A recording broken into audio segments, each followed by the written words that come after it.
Guys, ఎలా ఉన్నారు? అందరూ బాగున్నారా? ఓకే, లాంటిది. దాన్ని ప్రభావితం చేసే కొన్ని డ్రగ్స్ గురించి ఇప్పుడు చూద్దాం.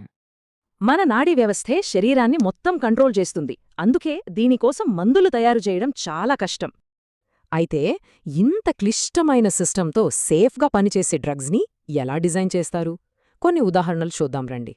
ముందుగా అనెస్థెటిక్స్. ఇవి మన స్పృహను టెంపరరీగా ఆఫ్ చేసే ఒక ఆఫ్ స్విచ్ లాంటివి అన్నమాట. సర్జరీ టైంలో నొప్పి తెలియకుండా, స్పృహ, కదలికలు లేకుండా చేసే డ్రగ్స్ ఇవి. అనస్థీషియా దశలవారీగా పనిచేస్తుంది. మొదట నొప్పి తగ్గి నెమ్మదిగా సర్జికల్ స్టేజ్కి తీసుకెళ్తుంది. త్వరగా ఖచ్చితంగా పనిచేయడానికి అనెస్థెటిక్స్ని నేరుగా నరాలకే ఎక్కిస్తారు. దీన్నే ఇంట్రావీనస్ అంటారు. ప్రొపోఫాల్ దీనికి బెస్ట్ ఎగ్జాంపుల్.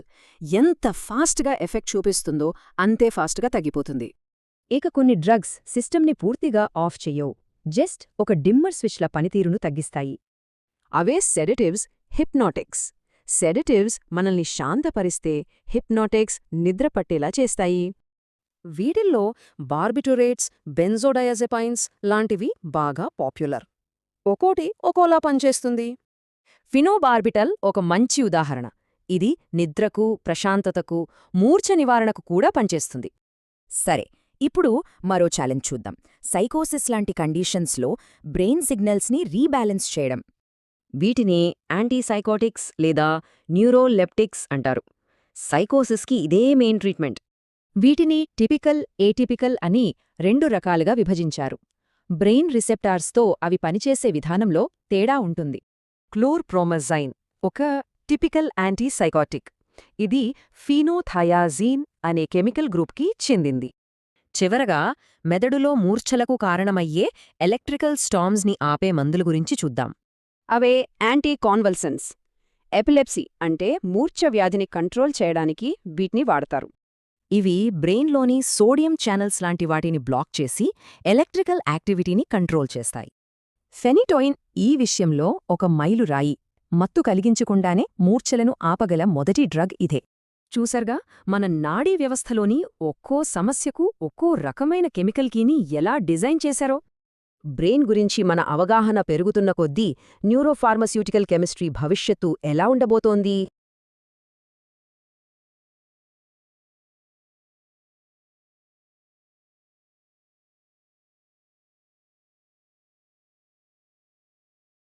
మన మెదడు వందల కోట్ల న్యూరాన్లతో ఎప్పుడూ ఆగకుండా, అలసిపోకుండా పనిచేసే ఒక అద్భుతమైన సూపర్ కంప్యూటర్ కదా. మన శరీరంలోని ప్రతి కదలిక, ప్రతి ఆలోచన ఇక్కడ్నించే పుడుతుంది. అవును, అదొక పవర్ఫుల్ కంట్రోల్ సెంటర్. రైట్.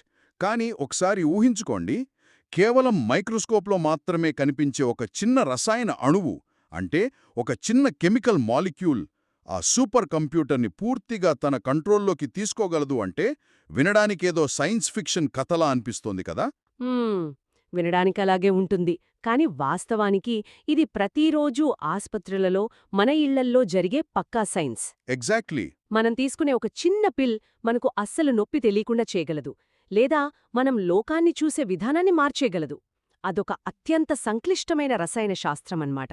ఈరోజు మన ఈ లోతైన విశ్లేషణ మిషన్ కూడా సరిగ్గా ఇదే. ఫార్మాస్యూటికల్ కెమిస్ట్రీ చాప్టర్ 5 డాక్యుమెంట్ మరియు దానికి సంబంధించిన కొన్ని నోట్స్ ఆధారంగా ఈ డీప్ డైవ్ చేద్దాం. ష్యూర్. సెంట్రల్ నర్వస్ సిస్టమ్ అంటే కేంద్ర నాడీ వ్యవస్థపై పనిచేసే మందుల గురించి ఇందులో చాలా డీటెయిల్డ్గా ఉంది. అవును. అసలు ఈ మందులు మన మెదడు, వెన్నుపాముపై ఎలా దాడి చేస్తాయి, మన నిద్రను, నొప్పిని, ఆఖరికి మన వాస్తవికతను ఈ రసాయనాలు ఎలా మార్చేస్తాయో ఇవాళ విడమర్చి చూద్దాం. తప్పకుండా. నాడీ వ్యవస్థానంగానే మనం ప్రధానంగా సెంట్రల్ నర్వస్ సిస్టమ్ గురించే మాట్లాడతాం. ఆలోచనలు, శ్వాస తీసుకోవడం, గుండె చప్పుడు, భయం ఇవన్నీ ఇక్కడ నుంచే నియంత్రించబడతాయి కదా. రైట్. సో ఒక మందు ఈ వ్యవస్థలోకి వెళ్తోందంటే అది చాలా స్పెసిఫిక్గా పనిచేయాలి, లేదంటే మొత్తం సిస్టమ్ కుప్పకూలిపోతుంది. ఇక్కడే నాకు పెద్ద సందేహం ఉంది. ఇప్పుడు మనం సర్జరీకి వెళ్ళినప్పుడు డాక్టర్లు జనరల్ అనెస్థీషియా ఇస్తారు కదా. ఇస్తారు. ఆ సమయంలో శరీరాన్ని కత్తితో కోస్తున్నా మెదడుకు ఎందుకు తెలీదు? అంటే ఆ టైంలో మెదడు అనే కంప్యూటర్కి కరెంటు తీసేసి పూర్తిగా పవర్ ఆఫ్ చేసేస్తారా ఏంటి? లేదు లేదు, అలా పవర్ ఆఫ్ చేసి పూర్తిగా షట్డౌన్ చేస్తే అది మరణంతో సమానం. ఓ, అవును కదా, శ్వాసాగిపోతుంది. కరెక్ట్. ఎందుకంటే గుండె కొట్టుకోవటం, శ్వాస తీసుకోవడం లాంటివి కూడా మెదడే కంట్రోల్ చేస్తుంది. అందుకే ఈ జనరల్ ఎనస్థీషియా మందులు నాడీ వ్యవస్థను పూర్తిగా ఆపకుండా పైనుండి కిందికి ఒక ఆర్డర్లో అచేతన స్థితిలోకి తీసుకువెళ్తాయి. పైనుండి కిందికి అంటే? దీన్నే వైద్య పరిభాషలో డిసెండింగ్ డిప్రెషన్ అంటారు. అంటే ముందుగా ఆలోచనలను కంట్రోల్ చేసే సెరెబ్రల్ కార్టెక్స్ నిద్రపోతుంది. ఆ తర్వాత కదలికలను కంట్రోల్ చేసే బేసల్ గ్యాంగ్లియా, ఆ తర్వాత వెన్నుపాము. ఇలా ఒకదాని తర్వాత ఒకటి నెమ్మదిగా పాజ్ అవుతాయి. అంటే ప్రాణాన్ని నిలబెట్టే వ్యవస్థను వదిలేసి మిగతా వాటిని స్లీప్ మోడ్లో పెడతాయన్నమాట. అవును. శ్వాసను కంట్రోల్ చేసే మెడ్యుల్లా మాత్రం అలాగే పనిచేస్తూ ఉంటుంది. భలే మెకానిజం కదా ఇది. అయితే ఈ ప్రాసెస్లో రోగి స్పృహ కోల్పోయేటప్పుడు కొన్ని దశలుంటాయని నోట్స్లో చూశాను. ఒక స్టేజ్లో రోగి శరీరం విచిత్రంగా కదులుతుందని ఉంది. మనిషి అపస్మారక స్థితిలోకి వెళుతున్నప్పుడు అలా ఎందుకు జరుగుతుంది? ఆ స్టేజ్నే ఎక్సైట్మెంట్ లేదా డెలీరియం అంటారు. ఇది వినడానికి కొంచెం విరుద్ధంగా అనిపిస్తోంది. అవును, నిద్రపోయేవాళ్లు ప్రశాంతంగా ఉండాలి కదా. ఎగ్జాక్ట్లీ. కానీ దీని వెనుక ఒక న్యూరాలజీ ఉంది.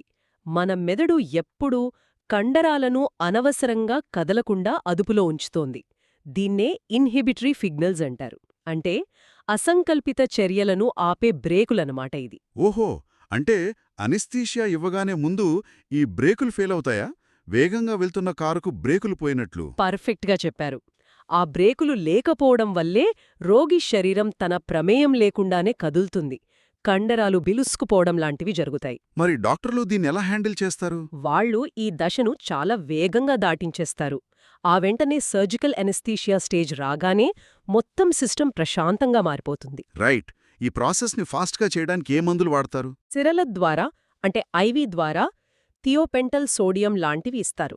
ఇది అల్ట్రా షార్ట్ యాక్టింగ్ డ్రగ్. అలాగే ప్రొపోఫాల్ కూడా చాలా ముఖ్యమైన మందు. ఇది వాడితే సర్జరీ తర్వాత ఎలాంటి మత్తు లేకుండా త్వరగా మేల్కొంటారు. కానీ అనస్థీషియా అనగానే ఒక డీప్ స్లీప్ అనుకుంటాం. ఇక్కడ కెటోమైన్ అనే మందు గురించి ఒక ఇంట్రెస్టింగ్ పాయింట్ ఉంది. అది మనిషిని పూర్తిగా నిద్రపుచ్చకుండా ఏదో విచిత్రమైన స్థితిలోకి తీసుకెళ్తుందని విన్నాను. అవును, కెటోమైన్ అదొక డిఫరెంట్ క్లాస్. ఇది డిస్సోసియేటివ్ అనస్థీషియాని ఇస్తుంది. డిస్సోసియేటివ్ అంటే డిస్కనెక్ట్ అవ్వడమా? అవును. ఇందులో మెదడులోని థాలమస్కు కార్టెక్స్కు మధ్య ఉన్న కనెక్షన్ కట్ అవుతుంది. అంటే రోగి కళ్ళు తెరిచే ఉండొచ్చు, కాని వాళ్లకు చుట్టుపక్కల ఏం జరుగుతోందో పూర్తిగా డిస్కనెక్ట్ అయిపోతారు. భౌతికంగా అక్కడున్నా మానసికంగా ఎక్కడికో వెళ్ళిపోతారు. వావ్! భౌతికంగా ఇక్కడే ఉంటూ మానసికంగా వేరే డైమెన్షన్లోకి వెళ్లడం లాంటిదన్నమాట. అద్భుతం. అవును. ఆ సమయంలో కోస్తే నొప్పి తెలీదు కాని ఒక రకమైన తీవ్రమైన భ్రమల్లో ఉంటారు. సరే, ఇదంతా సర్జరీ టైంలో జరిగేది. కానీ ప్రతిసారీ మెదడును ఇంతలా డిస్కనెక్ట్ చేయాల్సిన అవసరం లేదు కదా. ఒక వ్యక్తి ఆందోళనలో ఉన్నప్పుడు ఇచ్చే మందులు వేరుగా ఉంటాయి. సెడేటివ్స్ మరియు హిప్నాటిక్స్ అని వింటుంటాం. అసలు ఒక మనిషిని ప్రశాంతపరచటానికి, నిద్రపుచ్చటానికి మధ్య కెమికల్గా ఏం జరుగుతుంది?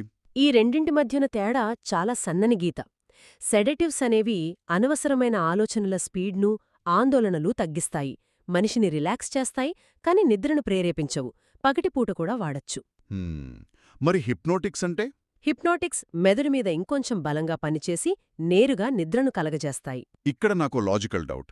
ఇవి రెండు వేరువేరు మందులా? లేక ఒకే మందుకు వాల్యూమ్ పెంచినట్లు డోస్ పెంచితే మారే ప్రభావమా? అది డోస్ మీదనే ఆధారపడి ఉంటుంది. ఒకే మందును తక్కువ మోతాదులో ఇస్తే అది సెడటివ్ లాగా, అంటే వాల్యూమ్ కొంచెం తగ్గించినట్లు పనిచేస్తుంది. ఓహో, అంటే అదే మందు డోస్ పెంచితే? అప్పుడు అది హిప్నాటిక్గా మారి నిద్రలోకి పంపుతుంది. దాన్ని ఇంకా ఎక్కువ మోతాదులో ఇస్తే ఏకంగా కోమలోకి కూడా తీసుకెళ్లగలదు. అందుకే ఫార్మాస్యూటికల్ కెమిస్ట్రీలో డోస్ అనేది చాలా చాలా కీలకం. రైట్. మరి హిప్నాటిక్స్ వాడితే వచ్చే నిద్ర మన న్యాచురల్ నిద్రలాగానే ఉంటుందా? నిద్రలో కూడా స్టేజెస్ ఉంటాయి కదా? అవును.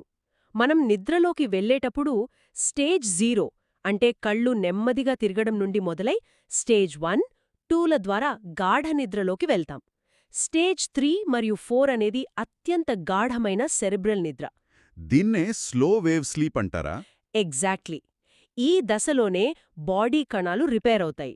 హిప్నాటిక్స్, ముఖ్యంగా బెంజోడయాజెపైన్స్ లాంటివి మెదడులో గాబా అనే కెమికల్ని పెంచి బలవంతంగా మెదడును ఈ గాఢనిద్రలోకి నెడతాయి. మీరు బార్బిటురేట్స్, బెంజోడైజపైన్స్ అని 2 పేర్లు చెప్పారు. ఈ రెండిటి మధ్య తేడా ఏంటి? బార్బిచురేట్స్, ఉదాహరణకు ఫినోబార్బిటాల్ లాంటివి పాతతరం మందులు. ఇవి చాలా పవర్ఫుల్. డోస్ కొంచెం ఎక్కువైనా శ్వాస ఆగిపోయే ప్రమాదముంది. చాలా రిస్క్ కదా అది. అవును. అందుకే ఇప్పుడు బెంజోడియాజపైన్స్ వాడుతున్నారు. ఉదాహరణకు డయాజెపామ్ లేదా నైట్రాజెపామ్ లాంటివి. ఇవి చాలా సేఫ్.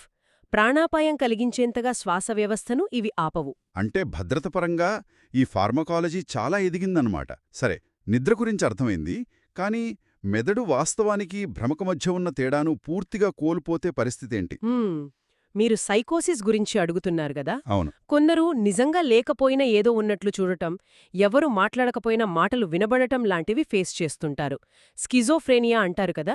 అసలు వాళ్ల మెదడులో ఏం జరుగుతుంటుంది? మన మెదడులో డోపమైన్ అనే ఒక న్యూరో ట్రాన్స్మిటర్ ఉంటుంది. సాధారణంగా ఇది మనకు సంతోషాన్నివ్వడానికి, ఏది ముఖ్యమో నిర్ణయించడానికి ఉపయోగపడుతుంది. కానీ స్కిజోఫ్రేనియా పేషెంట్లలో ఈ డోపమైన్ విపరీతంగా ప్రొడ్యూస్ అయిపోతుంది. అంటే డోపమైన్ ఎక్కువైతే ఏది పడితే అది ఇంపార్టెంట్ అని బ్రెయిన్ ఫీల్ అవుతుందా? ఖచ్చితంగా. ఒక ఫ్యాన్ తిరిగే శబ్దం కూడా వాళ్లకి ఎవరో మాట్లాడుతున్నట్లు లేదా ఒక కుట్రలాగా అనిపిస్తుంది. దీన్నే హాలూసినేషన్స్ అంటారు.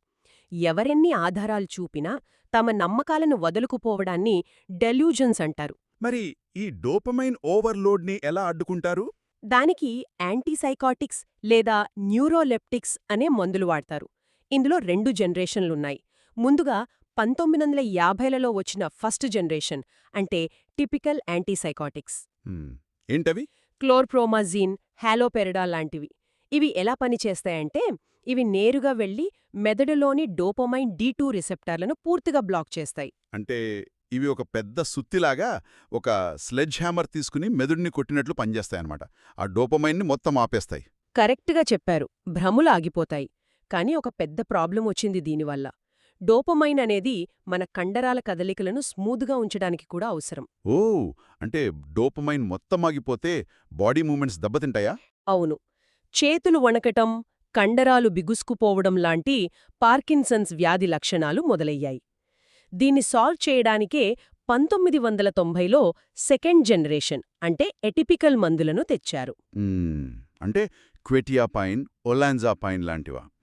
ఇవి సుత్తికి బదులు ఒక సూక్ష్మమైన సర్జికల్ స్కాల్పెల్ లాగా పనిచేస్తాయా? అవును, అలా చెప్పొచ్చు. ఇవి కేవలం డోపమైన్నే కాదు, సెరోటోనిన్ని కూడా బ్లాక్ చేస్తాయి. ఈ బ్యాలెన్స్ వల్ల భ్రమలు తగ్గుతాయి, కదలికల సమస్యలు కూడా చాలా వరకు తగ్గిపోయాయి. వినడానికి పర్ఫెక్ట్ సొల్యూషన్లా ఉందే. కానీ బాడీలో ఏదీ ఫ్రీగా రాదు గదా.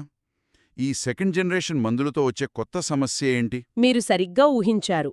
కదలికల సమస్యలు తగ్గాయి కానీ బరువు పెరగడం, షుగర్ రావడం లాంటి మెటబాలిక్ ఇష్యూస్ మొదలయ్యాయి. విపరీతమైన ఆకలి పెరిగి ఊబకాయం వస్తుంది. అందుకే ఇది ఎప్పుడూ ఒక బ్యాలెన్సింగ్ యాక్ట్ లాంటిది. డాక్టర్లు చాలా జాగ్రత్తగా మందులు ఎంచుకుంటారు. రైట్. ఇప్పుడు ఈ రసాయన అసమతుల్యత నుండి ఇంకో ఆసక్తికరమైన మెకానిజం వైపు వెళ్దాం. మెదడు ఒక ఎలక్ట్రికల్ సర్క్యూట్లా కూడా పనిచేస్తుంది కదా. ఆ సర్క్యూట్లో షార్ట్ సర్క్యూట్ వస్తే ఏమవుతుంది? ఆ విద్యుత్ తుఫానే మనం చూసే మూర్ఛవ్యాధి, అంటే ఎపిలెప్సీ. మెదడిలోని కొన్ని న్యూరాన్లు తమ కంట్రోల్ తప్పి అత్యంత వేగంగా ఎలక్ట్రికల్ సిగ్నల్స్ని విడుదల చేస్తాయి. అంటే బ్రెయిన్ ఓవర్లోడ్ అయిపోయి స్పృహ కోల్పోయి కండరాలు కొట్టుకుంటాయన్నమాట. అవును, కన్వల్షన్స్ అంటారు వాటిని. మరి ఈ తుఫానును ఆపటానికి వాడే యాంటీ కన్వల్సన్స్ ఎలా పనిచేస్తాయి? ఆ కరెంట్ని ఎలా కట్ చేస్తాయి? ప్రధానంగా 3 మార్గాలున్నాయి. ఒకటి, ఈ మందులు సోడియం ఛానల్స్ని బ్లాక్ చేస్తాయి. సోడియం కణం లోపలికి వెళ్ళకపోతే ఎలక్ట్రికల్ సిగ్నల్ పుట్టదు. రైట్. రెండవది, మెదడులో గాబా అనే కెమికల్ ఉంటుంది. ఇది మెదడుకు బ్రేక్ ఫ్లూయిడ్ లాంటిది. విగాబాట్రిన్ లాంటి మందులు ఈ గాబా స్థాయిలను అమాంతం పెంచి ఆ తుఫాన్ను ఆపుతాయి. ఇక మూడవది, కాల్షియం కరెంట్స్ని నిరోధించడం. అంటే దారులు మూసేయడం లేదా బ్రేకులు గట్టిగా వేయడం. ఇక్కడ నోట్స్లో ఫెనిటోయిన్ అనే మందు గురించి స్పెషల్గా రాసుంది. ఇది మూర్ఛవ్యాధిలో ఒక గేమ్ చేంజర్ కదా? ఖచ్చితంగా. ఫెనిటోయిన్ మెకానిజం చాలా ప్రత్యేకం. ఇది అన్ని సోడియం ఛానల్స్ను బ్లాక్ చేయదు, కేవలం అతి వేగంగా తెరుచుకునే ఛానల్స్పై మాత్రమే పనిచేస్తుంది. అంటే ఇవి రోడ్డు మీద వేసే స్పీడ్ బ్రేకర్ల లాంటివా? నార్మల్గా వెళ్లే కార్లను ఆపవు, కానీ 100 స్పీడ్తో వచ్చే కార్లని మాత్రమే అడ్డుకుంటాయి. ఎగ్జాక్ట్లీ. Perfect analogy. నార్మల్ ఆలోచనలని ఇది డిస్టర్బ్ చేయదు, కేవలం మూర్ఛ సిగ్నల్స్ని మాత్రమే ఆపుతుంది. ఫెనిటోయిన్ రాకముందు ఫినోబార్బిటల్ లాంటివి వాడేవారు. అవి మూర్ఛను ఆపేవి, కానీ పేషెంట్ని ఎప్పుడూ నిద్రమత్తులోనే ఉంచేవి. పాపం, నార్మల్ లైఫ్ లీడ్ చేయలేరు కదా అలా ఉంటే. అవును, కాని ఫెనిటోయిన్ రాకతో మనిషిని నిద్రలోకి పంపకుండా కేవలం మూర్ఛను మాత్రమే ఆపే అవకాశం దొరికింది. అదొక మెడికల్ మిరాకిల్ అనొచ్చు. ఫార్మస్యూటికల్ కెమిస్ట్రీ అంటే టెక్స్ట్ బుక్స్లో ఉండే బోరింగ్ ఫార్ములాలు కాదు. అది నేరుగా మనుషుల జీవితాన్ని ఎలా మార్చేస్తుందో ఈరోజు మనం చాలా క్లియర్గా చూసాం. అవును, ఒక చిన్న మాలిక్యూల్ మన మెదడు మీద ఎంత ఇంపాక్ట్ చూపిస్తుందనేది ఎప్పటికే ఆశ్చర్యపరుస్తూనే ఉంటుంది. నిజమే. సరే, ఈ లోతైన విశ్లేషణ ముగించే ముందు ఈ మొత్తం డిస్కషన్ నుండి నాకొక ఆలోచన వస్తుంది. ఈరోజు మనం చూసాం, మనం భరించే నొప్పిని, మన నిద్రను, ఆఖరికి మనకు ఏది వాస్తవమో, ఏది భ్రమయో అని మన మెదడు నమ్మే విధానాన్ని కూడా కేవలం కొన్ని కెమికల్స్ మార్చేయగలవని. అవును. అయితే ఈ రసాయనాల ప్రభావం ఎక్కడంతమవుతుంది? మన నిజమైన వ్యక్తిత్వం లేదా మనం అనేది ఎక్కడ మొదలవుతుంది? మన ఆలోచనలు, మన భయాలు అన్నీ కేవలం కొన్ని రసాయన చర్యల సమూహం మాత్రమేనా? ఈ ప్రశ్నను ఆలోచిస్తూ ఈనాటి మన డీప్ డైవ్ను ముగిద్దాం. మళ్ళీ మరో ఆసక్తికరమైన అంశంతో కలుద్దాం. మరో ఆసక్తికరమైన టాపిక్తో మళ్ళీ కలుద్దాం.